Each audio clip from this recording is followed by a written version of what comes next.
The hiss of the espresso machine and the polite murmur of conversations were the white noise of Ilara's existence. At 20, her life was a meticulously balanced equation of lukewarm coffee, heavy textbooks, and the relentless ache in her feet. But on a frigid Thursday night at Aria, a restaurant whose ambitions far outstripped its clientele's wallets, the equation was about to be shattered. It wasn't the crash of a dropped tray or a customer's complaint. It was a voice, a low baritone that cut through the clatter with the chilling precision of a surgeon's scalpel. "The girl, with the wine! Stop her!" Ilara froze mid-stride, a bottle of expensive Bordeaux hovering precariously over a pristine white tablecloth. The command had come from the most coveted table in the house, Booth 12, a secluded alcove usually reserved for city councilmen or clandestine lovers. Tonight it was occupied by the Vances. Alexander Vance, a man in his late 50s whose face was etched onto the city's skyline via the towers of Vance Holdings, and his son Julian, a man around 30 whose tailored suit seemed to be woven from pure, unadulterated impatience. Ilara had been avoiding them all night, not because they were difficult, on the contrary, they were coldly polite, but because they radiated an aura of immense, gravitational power that made the air around them thin. Now that power was focused directly on her. Alexander Vance was staring, not at her face but at her arm. As she had reached to pour the wine, the starched cuff of her white shirt had ridden up, exposing the delicate skin of her inner forearm. And there, just below her wrist, was the mark she'd had her entire life. A tiny, intricate birthmark, a perfect, coffee-colored crescent moon, with the faint, ghostly outline of a full circle nestled within it, like a lunar eclipse captured on skin. Before she could process the stare, Julian was on his feet. He wasn't aggressive, but his movement was so swift, so purposeful, it felt like a form of aggression in itself. "My father would like a word," he said, his voice quiet but non-negotiable. He wasn't looking at her. He was managing a situation, a problem that had suddenly appeared in his otherwise orderly evening. Alexander Vance hadn't moved. His eyes, the color of storm clouds, were still locked on her arm. "Where?" he began, and the single word was so freighted with intensity that Ilara felt a tremor of fear run through her. "Where did you get that?" He gestured with his chin towards her wrist. His composure was absolute, but there was a terrifying hunger in his gaze, a look of recognition so profound it felt like a violation. I was born with it," Ilara stammered, her professional smile dissolving into a mask of confusion. The other patrons were beginning to notice, their conversations faltering. Her manager, a perpetually flustered man named Dimitri, was already gliding towards them, his face pinched with concern. "Is everything all right, Mr. Vance?" Dimitri asked, his voice oozing deference. Alexander ignored him completely. He finally lifted his gaze from her arm to her face, and the look in his eyes was not one of discovery, but of confirmation. It was as if he'd been searching for this specific mark for a very, very long time. He rose slowly from the booth, a tall, imposing figure who commanded the space around him. He didn't reach for her, didn't cause a scene in the traditional sense. He did something far more unnerving. He looked directly at his son, then back at Ilara, and spoke with the chilling finality of a judge passing sentence. "The search is over, Julian," he declared to the now silent restaurant. "It's her." Ilara Vance, no, Ilara Shaw, she corrected herself for the 1,000th time, had constructed her identity from scraps. An orphan left at a church doorstep, her life was a collection of hand-me-down names and second-hand histories from a string of indifferent foster homes. Her past was a blank page, and her future was a daunting mountain of student loan debt. At 20, her grand ambition was to graduate from the City College's art history program, a dream that seemed to recede with every 10-hour shift she worked. Her specialization was obscure, almost comically so, provenance and historical authentication. She spent her few precious free hours learning to identify the subtle watermarks in 17th century paper, the chemical composition of Renaissance pigments, the telltale signs of a masterful forgery. It was a fascination born of her own rootlessness. If she couldn't authenticate her own history, she could at least become an expert in authenticating the history of others. Her only personal artifact, her sole link to that blank page of a past, was the birthmark, the lunar eclipse. It was her secret compass, a tiny personal hieroglyph that belonged only to her. The incident at Aria shattered the quiet anonymity she had curated so carefully. Dmitri had fired her on the spot, not for any fault of her own, but because the Vances were the Vances, and their discomfort was more valuable than her employment. She had stumbled home in a daze, the weight of Alexander Vance's stare feeling like a physical brand on her skin. 2 days later, a long black sedan, silent as a shark, pulled up outside her crumbling apartment building. A man in a suit, the same driver who had picked up the Vances from the restaurant, emerged and handed her a thick cream-colored envelope. There was no greeting, no explanation. He simply handed it to her and drove away.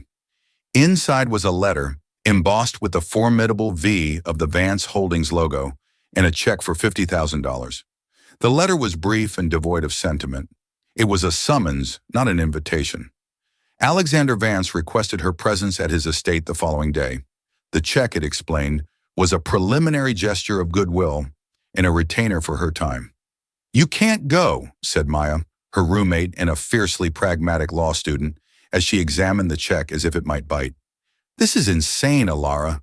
Rich people don't just hand out 50 grand. This is we own you now money. He's buying your silence or your compliance." "But what does he want?" Alara whispered, tracing the raised V on the letterhead. The phrase, "the search is over," echoed in her mind. "Who cares? Cash the check, change your name, and move to another state," Maya advised, ever the pragmatist. "Men like that don't have family reunions. They have corporate takeovers. You're not a person to them. You're an asset or a liability." Maya was right, of course. Every instinct screamed at Alara to run. But the art historian in her, the part that was obsessed with uncovering forgotten stories, was captivated. This was the ultimate question of provenance. Her own. For 20 years, she had been a story without a beginning. Now, a man who looked like he could buy and sell history itself was claiming to know the first chapter. Against all logic, she folded the letter and put the uncashed check in a textbook. She would go. Not for the money, but for the answer. The Vance estate was not a home. It was a monument to power, a sprawling modernist structure of glass and steel perched on a cliff overlooking the ocean. It felt less like a residence and more like the headquarters of a Bond villain. Alara was led by a silent housekeeper through halls that felt more like art galleries, the walls adorned with paintings that made her art historian heart ache with their sheer value and their cold, impersonal display. She found Alexander and Julian in a vast, minimalist living room with a floor-to-ceiling window that framed the turbulent gray sea. Alexander stood before the window, his hands clasped behind his back, a king surveying his domain. Julian was at a sleek chrome bar, pouring a glass of water, his movements precise and economical. "Ms. Shaw," Alexander said, turning. His voice was calmer now, but the intensity in his eyes was undiminished. "Thank you for coming. Please sit." Alara perched on the edge of a severe-looking white leather sofa that probably cost more than her entire college tuition. "I assume you have questions," Alexander continued, taking a seat opposite her. "You said, at the restaurant, you said the search was over," Alara began, her voice barely a whisper. "What search?" Alexander leaned forward, his expression unreadable. 21 years ago, my late wife, Helena, was forced to make an impossible decision. Before we were married, she had a child, a daughter, her family. They were old money, concerned with appearances and bloodlines. The father was not someone they approved of. They forced her to give the child up for adoption, a closed, sealed adoption. They erased every trace of the child's existence. He paused, letting the weight of the words settle in the sterile room. Helena told me this on her deathbed. It was her deepest regret. She made me promise I would find her daughter. She had no name, no records, nothing to go on. Just one detail, a unique birthmark her baby was born with, a lunar eclipse on her left forearm. Alara's breath caught in her throat. She instinctively covered her arm with her hand. Julian, who had been silent until now, spoke up. He walked over, not with hostility, but with the weary air of a man who had been through this before. "My father has spent millions over the last decade on this search," he said, his tone flat and businesslike. "We've investigated hundreds of women, hired dozens of private investigators. We've been targeted by countless frauds and opportunists. So you'll forgive my skepticism." "This is not skepticism, Julian. It is diligence," Alexander corrected him, his gaze never leaving Ilara. "We simply need to be certain." "Certain how?" Ilara asked, her mind reeling. "A DNA test," Alexander said simply. "We have a sample of Helena's DNA, preserved. We will compare yours to it. It will be handled by our private medical team, with the utmost discretion. If it is a match, then you are Helena's daughter, and you will be welcomed into this family as one of our own." The phrase, "one of our own," sounded less like a welcome and more like an acquisition. "And if it's not a match," she asked. Julian answered before his father could. "Then we will compensate you for your time and this profound inconvenience, and we will all move on with our lives," he said, his meaning clear. "You will disappear." The offer was staggering, the implications terrifying. To go from a nobody to the secret daughter of a Vance. It was the stuff of fairy tales, but this felt cold, transactional. She looked from Alexander's intense, possessive stare to Julian's cool, appraising one. These men weren't looking for a lost girl to love. They were looking to fill a space, to complete a collection. I need to think about it," Ilara said, standing up. The $50,000 check felt like a lead weight in her bag. It wasn't a gift. It was the first link in a chain. "Of course," Alexander said, his voice smooth as silk. "Take all the time you need. Our car is waiting to take you home. And Ms. Shaw, Ilara, whatever the outcome, your financial concerns are over. Consider your student loans paid. Consider your life changed. We take care of our own." As the silent car whisked her away from the glass and steel palace, Ilara looked down at the birthmark on her arm. For 20 years it had been a mystery. Now it was a potential key to a kingdom, or a trap door to a life she couldn't begin to imagine. And she had the sickening feeling that the choice to turn the key was no longer hers to make. The week that followed was a surreal limbo. Ilara didn't cash the check, but its presence altered the very atmosphere of her cramped apartment. It sat on her desk, a potent symbol of the life being offered to her, a life of impossible wealth and terrifying obligations. True to his word, Alexander Vance began to orchestrate her life from a distance. An email from the City College's bursar's office informed her that an anonymous benefactor had paid her entire tuition, past and future, in full. A new lease agreement appeared under her door for a luxury apartment downtown, already paid for a year in advance. It was an assault by generosity, a campaign to make her old life obsolete and her new one inevitable. Ilara resisted. She stayed in her apartment, continued attending her classes, and tried to maintain a semblance of normalcy. But the Vance's gravity was too strong. She felt it in the subtle, curious glances of her professors and the sudden, deferential tone of her landlord. Wordlessly, the world had been informed that she was now under the protection or ownership of a very powerful family. She spent her nights not studying for exams, but researching Helena Vance. She found a ghost, a beautiful, sad-eyed woman who appeared in society pages for 2 decades, always perfectly dressed, always standing slightly behind her husband. She was a patron of the arts, a silent fixture on museum boards. She had died of a sudden illness 2 years prior. There was no mention of a previous life, no hint of a lost child. The official history was as pristine and sealed as the adoption records Alexander had mentioned. It was during one of these late-night research sessions that Ilara found a clue, a breadcrumb that didn't fit the official narrative. A small, digitized art blog from a decade ago reviewed a gallery show for emerging artists. The reviewer mentioned a painting that had been purchased by Helena Vance. The artist's name was Elias Thorne. A footnote described him as a reclusive but brilliant painter who had vanished from the art scene 20 years ago after his studio, and all his work was destroyed in a fire. The date of the fire was just a few months before Helena married Alexander Vance. A coincidence? It had to be, but the name Elias Thorne lodged itself in her mind. Finally, she agreed to the DNA test. A discreet professional woman came to her apartment, took a simple cheek swab, and left. The process was sterile and anticlimactic, yet it felt like the most significant moment of her life. She had handed over the very code of her being to be judged. During the agonizing wait for the results, Julian Vance surprised her. He called and asked to meet her, not at the estate or some high-end restaurant, but at a small, dusty used bookstore near her college. He was different out of his corporate armor. Dressed in a simple sweater and jeans, he looked less like an heir and more like a man burdened by his inheritance.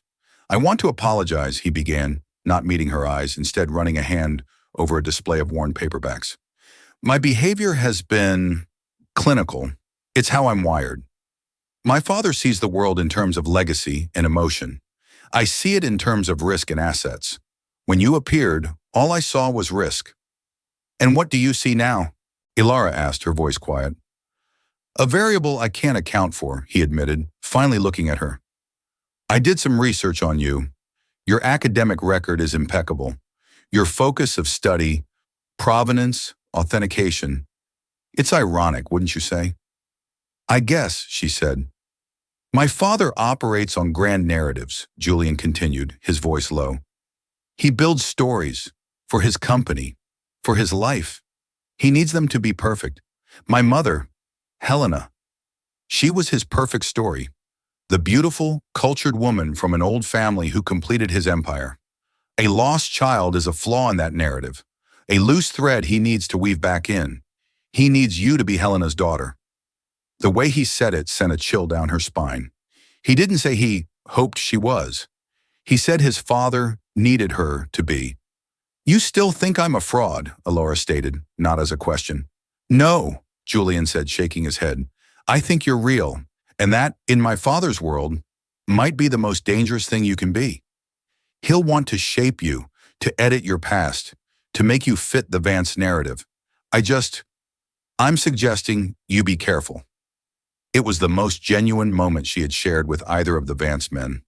It was a warning, dressed as an apology. Julian wasn't her enemy, but he wasn't her ally either.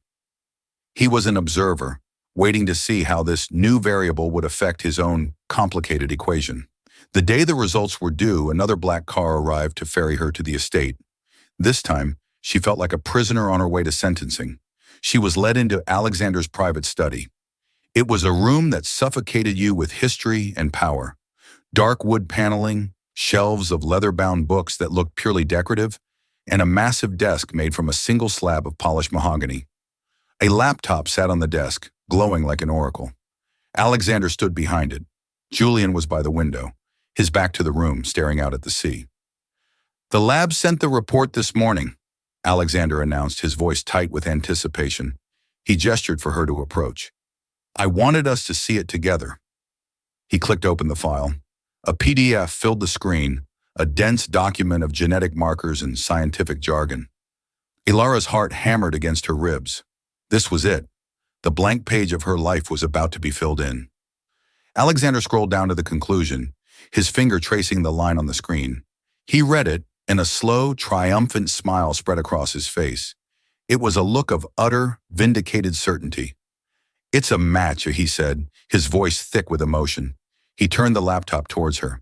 99.998% probability. You are Helena's daughter." The words hung in the air, momentous and terrifying. A wave of dizziness washed over Ilara. It was true, all of it. She had a mother, a family, a history. Alexander came around the desk and placed his hands on her shoulders. His grip was firm, proprietary. "Welcome home," he said, his voice a low rumble. "Welcome to the family, Ilara Vance." The name sounded alien, a costume she was being forced to wear. Julian turned from the window. There was no joy on his face, only a complex, somber resignation.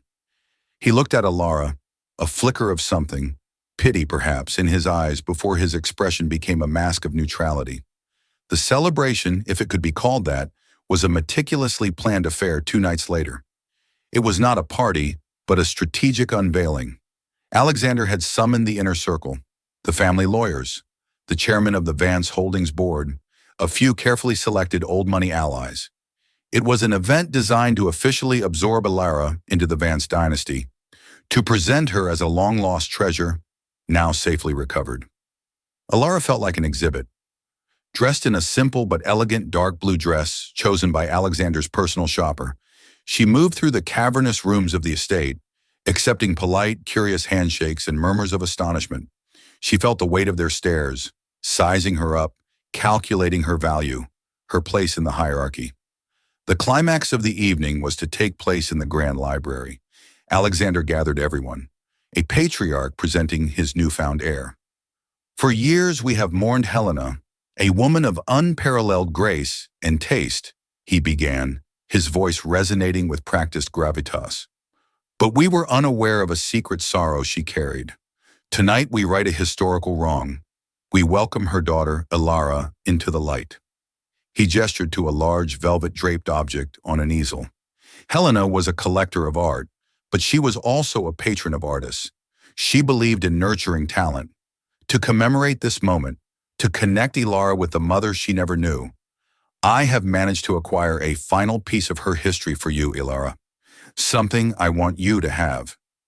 With a flourish, he pulled away the velvet cloth. On the easel was a portrait. It depicted a young woman, no older than Elara, with hauntingly familiar eyes and a sad, gentle smile.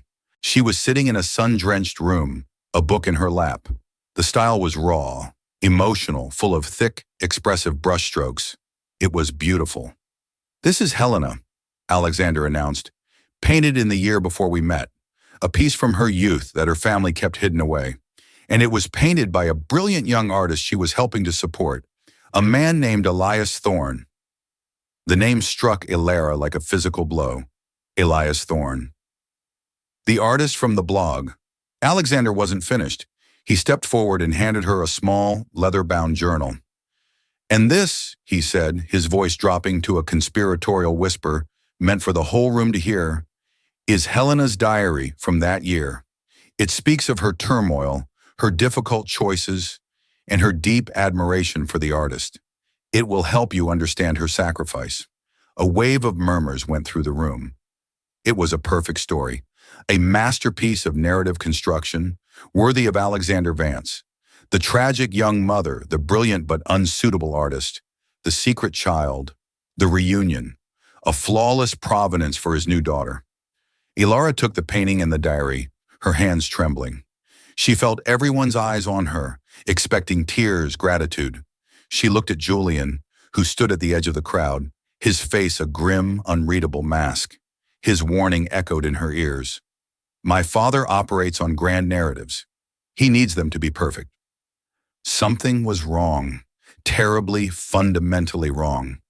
She looked at the portrait again, but this time she wasn't looking as a lost daughter. She was looking as an authenticator. Her mind, a finely tuned instrument of observation, began to work. She moved closer, her fingers hovering over the canvas. The light from the library lamps caught the texture of the paint. She saw it instantly, a tiny detail that 99% of people would miss. The cracking pattern in the oil paint, the craquelure, it was too uniform, too perfect. Natural aging creates a spiderweb of irregular cracks. This looked like it had been created artificially, with a heat lamp or a chemical agent. Her gaze flickered to the artist's signature in the bottom corner. E.T. simple, elegant. But the paint of the signature sat on top of the age-induced cracks, not within them. A forger's classic mistake. The signature had been added after the canvas was artificially aged. Her blood ran cold. She opened the diary. The paper felt old, brittle. The ink was faded, but she tilted a page toward the light, her heart pounding. And there it was. Faint, almost invisible, but undeniably present. A watermark embedded in the fibers of the paper. It was the logo of a small, artisanal paper mill in Italy. A mill she had studied. A mill that hadn't opened until 5 years ago. The diary was a fake. The portrait was a fake. It was all a lie. A beautiful, expensive, masterfully crafted lie. The DNA test said she was Helena's daughter. That might be true. But this story, this perfect, tragic narrative Alexander was presenting, this was a forgery. He wasn't just giving her a history, he was inventing one. And the terrifying question was, why? What true, ugly history was this perfect story designed to conceal? A hush had fallen over the room. Everyone was watching her, waiting for her emotional reaction. Alexander was smiling, a look of paternal pride on his face. He believed he had won. He had acquired his lost heirloom and curated its history perfectly. Ilara closed the diary. She turned from the painting and faced him. The fear that had been her constant companion for a week was suddenly gone, burned away by a cold, clarifying rage. She was no longer a lost girl. She was an expert in her field, and she had just been handed the most significant forgery of her life. "It's beautiful," Ilara said, her voice clear and steady, cutting through the expectant silence. "A truly remarkable piece of work." Alexander beamed. "I'm glad you think so. It belongs to you now, a link to your mother's soul." "Oh, it's a link, all right," Ilara continued, her gaze unwavering. "A link to a story, just not the one you think." She took a breath, feeling the collective focus of the room narrow on her. She saw Julian take a half step forward, his eyes wide with alarm, sensing. The silence that fell was not empty. It was a physical presence, a dense, heavy element that displaced the air in the grand library, pressing in on everyone's eardrums. It was the sound of a dynasty cracking, of a carefully constructed reality shattering into a million glittering shards. Ilara's final words, in the soft, definitive thud of the forged diary hitting the floor, were not an accusation. They were a verdict. The performance was over. The guests, men and women who navigated the world on currents of power and influence, did not flee. They evaporated. There was no panicked rush, but a quiet, almost choreographed dissolution, a series of averted eyes, murmured excuses, and the ghost-like tread of expensive shoes on antique rugs. Each departure was a fresh nail in the coffin of Alexander Vance's public image. They were witnesses, and their silence was now a commodity, soon to be traded in boardrooms and over dinner tables across the city. They had come to see the unveiling of an heiress and had instead been treated to the vivisection of a king. Alexander Vance did not collapse. The change was more terrifying than that. It was an implosion. The immense gravitational force he exerted on any room he occupied suddenly reversed, pulling inward until he seemed to shrink inside his impeccably tailored suit. The color drained from his face, leaving a waxy, sallow canvas on which a decade of hubris and control had been painted. His eyes, which had held the certainty of a god just minutes before, were now two dark voids of disbelief and incandescent rage. He stared at Ilara, not as a newfound daughter, but as a catastrophic system failure, an anomaly that his vast resources should have predicted and contained. Julian, by contrast, seemed to grow taller. The mask of weary cynicism he always wore had fallen away, and in its place was a stark, pale clarity. He looked from Ilara, whose trembling was now visible, a fine tremor of adrenaline and shock, to his father. The look in his eyes was one of utter, devastating disillusionment. He was not just seeing a liar, he was seeing the lie that had structured his entire existence. The sad, beautiful ghost of his mother, Helena, was not the tragic heroine of his father's narrative. She was its primary victim. "Get them out," Alexander finally rasped, the words gravelly and broken. He was speaking to Julian, but his gaze was locked on Ilara, a look of pure, unadulterated hatred. "Get her out of my house." "No," Julian said. The word was quiet, but it had the finality of a closing vault door. It was the first time, perhaps in his entire life, that he had directly defied a command from his father. "We are not leaving, not until we are done." He took a half step, positioning himself slightly in front of Ilara, a subtle but unmistakable alignment. It was not a gesture of protection, not yet. It was one of shared purpose. He was a man of assets and liabilities, and he had just realized his entire life had been built on fraudulent accounting. He needed a true audit. "You dare," Alexander began, pushing himself up from his chair, a flicker of the old tyrant returning. "I dare," Julian cut him off, his voice laced with a cold fury Ilara hadn't known he possessed. "For 20 years you told me my mother's greatest sadness was this lost child. You spent millions, You built this grand mythology of a deathbed promise. You made her grief into a tool for your own legacy. But it was all a fabrication, wasn't it? A beautifully crafted piece of corporate storytelling to hide a hostile takeover of a human heart.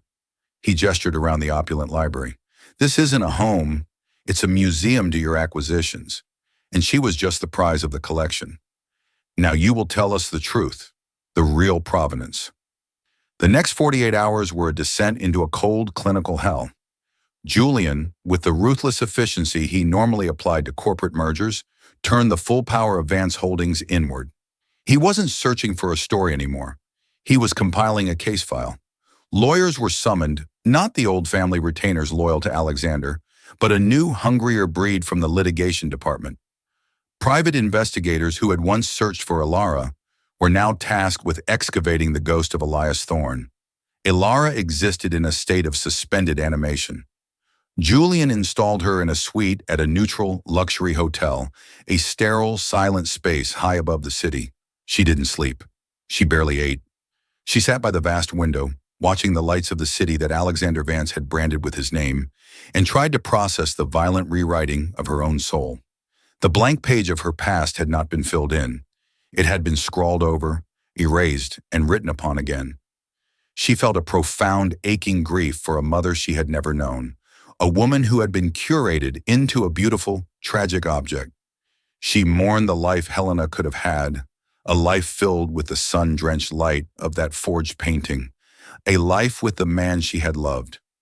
And she grieved for a father, a man whose name she had only just learned, a man who had been systematically erased from existence. It was a unique, hollow kind of mourning, a sorrow for ghosts she was only just meeting. Julian would visit her in the evenings, his face etched with exhaustion. He brought files, documents, printouts. He didn't soften the blows. He presented the information with his characteristic lack of emotion, but she could see the toll it was taking on him. He was a man discovering the foundational pillars of his life were made of dust. They learned that Alexander hadn't just encouraged Helena to leave Elias, he had orchestrated a campaign of destruction. Using a series of shell companies, he had bought the small gallery that represented Thorne, terminating his contract. He'd purchased the building that housed his studio, engineering an eviction that led to the convenient, professionally executed, accidental fire. He had used his influence to have Elias blacklisted, ensuring no other reputable gallery in the country would touch him. It was not a rivalry, it was an annihilation. He didn't just remove a competitor, Julian said one night, sliding a folder across the polished table between them. His voice was flat. He unpersoned him. Inside the folder were the last known documents pertaining to Elias Thorne, a change of name application, a bus ticket to a forgotten town in coastal Maine, and then nothing. A digital ghost. The deepest cut came from a file recovered from the hard drive of Alexander's now-fired chief of security. It was a copy of Helena's original diary, the real one. For 20 years, Alexander had kept it locked in his safe. Julian had had the safe drilled open. He hadn't shown the physical diary to Ilara, an act of uncharacteristic sensitivity. He had simply transcribed a single passage, dated a week after her birth. He made me do it. The papers are signed. They have taken my little moonbeam, my Elias girl. They say she will have a better life. But how can a life without love be better? A has promised she will be safe, with a good family. He says this is the price of my future. But I feel as if he has carved out my heart and left a stone in its place. I got a message to E. I told him our daughter has his family's mark, the crescent moon. I told him to look for her. It is the only hope I have left, that one day my love will find my love. Ilara read the passage 3 times, the words blurring through her tears. My little moonbeam, my Elias girl. For the first time she heard her mother's voice. It wasn't the distant, graceful society figure from the magazines. It was the voice of a girl whose heart had been broken, a mother whose child had been stolen. And in that passage was the final damning truth. Alexander hadn't just erased her father. He had been the architect of her abandonment. Her entire life as an orphan, the years in indifferent foster homes, the constant ache of rootlessness. It was not fate. It was a strategic decision made by the man who now claimed to be welcoming her home. The rage that followed was a clean, cold fire. It burned away the grief and the shock, leaving behind a diamond-hard resolve. The final confrontation took place not in the library, but in Alexander's sterile, minimalist office at the top of Vance Tower. He had been summoned by his own board of directors at the behest of his son. Ilara insisted on being there. Alexander looked smaller behind his vast desk, the city skyline sprawling behind him like a kingdom he no longer ruled. He had aged years in 2 days. "The board has accepted your resignation," Julian stated, no preamble. "Effective immediately." Alexander let out a dry, rattling laugh. "My company, my name, you turn my own blood against me." He looked at Ilara. "All for her, a nobody, a waitress." "She has a name," Julian said, his voice dangerously low. "I gave her a name," Alexander roared, slamming his fist on the desk. "I was giving her the world. Everything I gave your mother." "You gave my mother a gilded cage," Ilara said, her voice steady and clear. She stepped forward, placing a single piece of paper on his desk. It was a copy of the diary entry. "You didn't save her from a life of poverty. You stole her from a life of love. And you stole me from both of them.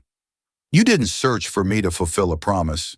You searched for me because I was an outstanding debt on your balance sheet, a loose narrative thread you couldn't stand to leave untidied. You didn't want a daughter.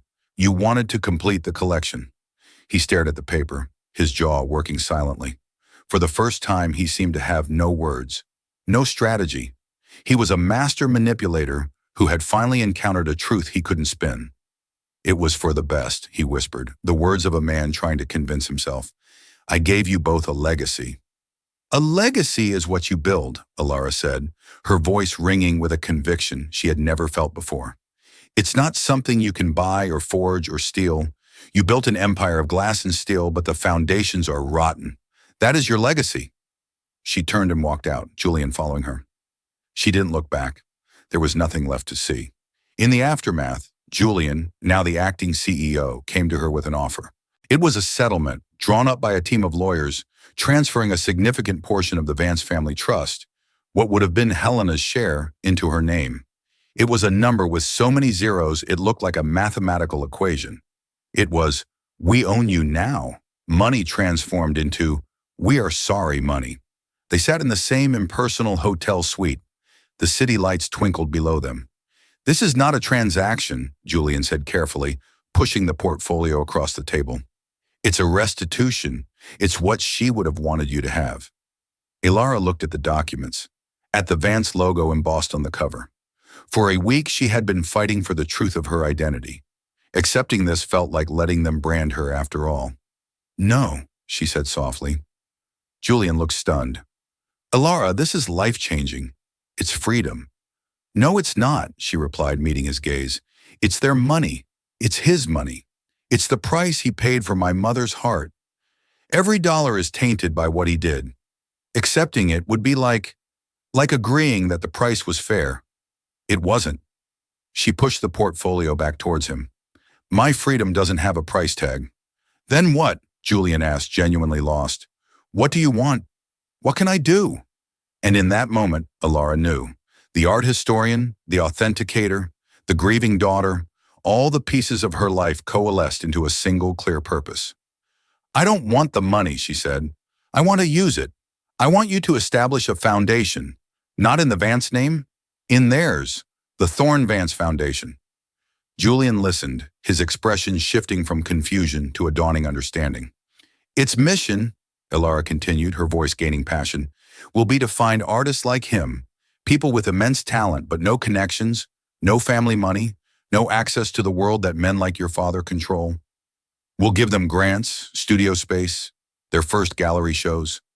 We'll give them what your father took from Elias Thorne, a future." She leaned forward, her eyes bright with unshed tears. "And the centerpiece of the foundation will be a gallery, the Elias Thorne Gallery. We're going to find his work, all of it. The investigators tracked him to a town in Maine. He lived there for almost 20 years. He never stopped painting. We are going to find his art, buy it back, and give him the retrospective he was denied. We're going to make sure the world knows his name. We're going to give him back his legacy. It was a perfect poetic justice. To use the Vance fortune, a fortune built on acquisition and control, to nurture the very kind of untamed, authentic creativity Alexander had tried to destroy. To launder the family's tainted legacy by building something beautiful from its ruins. Julian was silent for a full minute, looking at her. The clinical businessman was gone. In his place was a man finally seeing a different kind of value, a different kind of return on investment. "Yes," he said, his voice thick with emotion. "All right. Yes." The journey to Port Clyde, Maine, felt like a pilgrimage. 6 months had passed. 6 months of legal battles, of establishing the foundation, of Julian consolidating his control over the company, and beginning the slow, arduous process of changing its culture. 6 months of Alara working with a team of art reclamation specialists, following the faint trail of Elias Thorne, who had lived in Maine under the name of Elias Shaw. He had taken her name, or rather, the name the world had given her. The discovery had been another quiet heartbreak. They found that he had sold paintings sporadically at local art fairs and through a small gallery in a nearby town. He had lived simply, quietly. He had died 5 years ago, alone. His will, found in the files of a local solicitor, was simple. Everything he owned was to be held in a climate-controlled storage unit, paid in advance for 25 years for a daughter he had never met, should she ever come looking for the moon. The storage facility was a drab, utilitarian building on the edge of town, smelling of salt and cold sea air. As the manager cut the thick padlock, the heavy metal door rolling upward with a deafening screech, Alara held her breath. The air that rushed out was cool and dry, thick with the sacred smell of linseed oil, turpentine, and old canvas. And inside, shrouded in the dim light, was a life's work. It was overwhelming. Canvases were stacked dozens deep against every wall. Portfolios filled with sketches leaned against them. It was a treasure trove, a buried kingdom. She and Julian stepped inside, moving with the reverence of archaeologists entering a pharaoh's tomb. Alara reached out and gently pulled the first canvas from a stack. It was a portrait of a fisherman, his face a roadmap of sun and sea, his eyes holding the weary wisdom of the tides. The brushwork was electric, alive. Thick daubs of paint captured the texture of his weathered skin, the rough wool of his sweater. She could feel the artist's empathy, his fascination with the story etched into the man's face.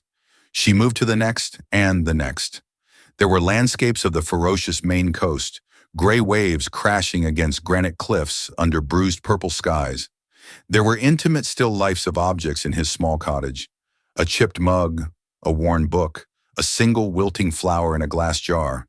Each painting was a universe, imbued with a profound sense of soulfulness and a deep, abiding loneliness. Then Julian called her name, his voice hushed. "Alara, look." He was holding open a large, leather-bound portfolio.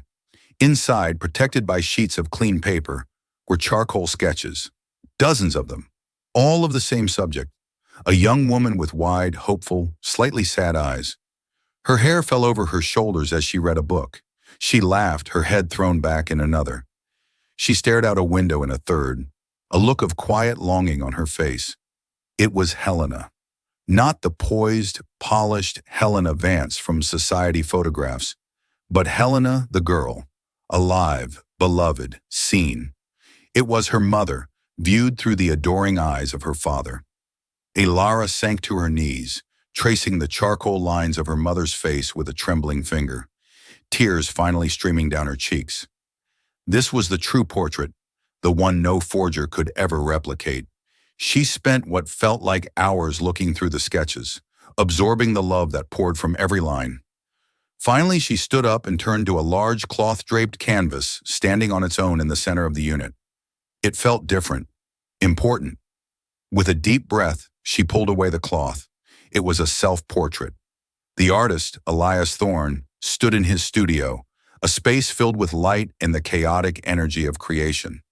He was a man with a kind, fiercely intelligent face, a storm of dark hair, and eyes that seemed to look right through the canvas, through time, and see her standing there. His gaze was not sad. It was intense, passionate, full of an unyielding creative fire. He was holding a brush in his right hand, and his left arm rested on a nearby table. Ilara's breath hitched. Her eyes locked onto his left forearm, and there it was, rendered with a few perfect strokes of sienna and umber paint. Just below his wrist, a tiny, intricate mark, a perfect crescent moon with the ghostly outline of the full circle nestled within it. Her birthmark. His birthmark. She slowly, unconsciously raised her own left arm, holding it beside the painting. The same moon that had been her only clue, her only piece of personal history, was now a bridge. It was not a brand of ownership or a key to a fortune. It was a signature, written in blood and skin and starlight, passed from a father to a daughter who would never meet, but who were now finally in the same room. A profound peace settled over her, a feeling of coming home that Alexander Vance's sterile palace could never provide. Her provenance was not in a DNA report or a legal document. It was here, in the smell of paint, in the love captured in charcoal, in the shared mark of the moon on an artist's arm. Her life was no longer a blank page, nor a forged and tainted manuscript. It was a gallery waiting to be filled, and for the first time she was not just the curator, she was the artist.